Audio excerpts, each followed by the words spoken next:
Mesdames, Messieurs, bonjour et bienvenue sur notre chaîne YouTube. Ici nous vous donnons la clé, alors si vous êtes nouveau, abonnez-vous et cliquez sur la cloche de notification pour ne plus rien manquer. Cela fait, on peut commencer. Processus de déstabilisation du Mali. L'expert des relations Afrique-Russie estime que l'Occident poursuivra ses tentatives de déstabilisation du Mali.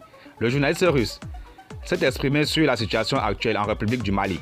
L'expert est convaincu que même après le retrait complet du contingent militaire français du Mali, après 9 ans de présence, l'ancienne puissance coloniale et d'autres régimes occidentaux n'ont pas l'intention de relâcher la pression sur ce pays africain, devenu un exemple supplémentaire d'une orientation panafricaniste et pro-multipolaire. Le journaliste russe rappelle que ce retrait de Barkhane s'est effectué à une période d'une montée sans précédent des sentiments anti-occidentaux dans les pays africains et la majorité des Maliens ont soutenu le départ des soldats français du Mali. Par ailleurs, il rapporte que les autorités maliennes ont déposé une plainte contre la France auprès de l'ONU. Selon le ministre malien des Affaires étrangères Abdoulaye Diop, la France soutient les terroristes dans le pays. Le Mali dispose de plusieurs éléments de preuve que les violations flagrantes de l'espace aérien malien ont servi à la France pour collecter les renseignements au profit des groupes terroristes opérant dans le Sahel, ainsi que dans l'objectif de leur larguer des armes et des munitions.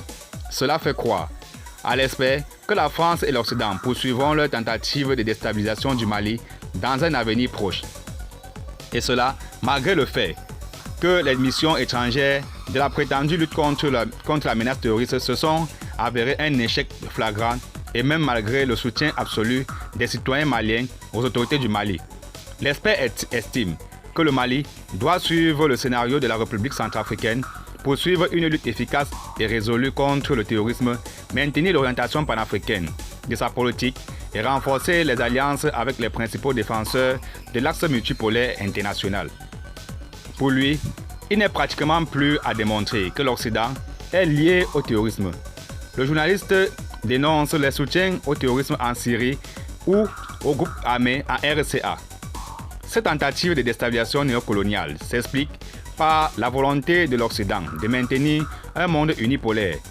Mais l'expert est persuadé que les Maliens et d'autres peuples africains sont prêts à relever ce défi.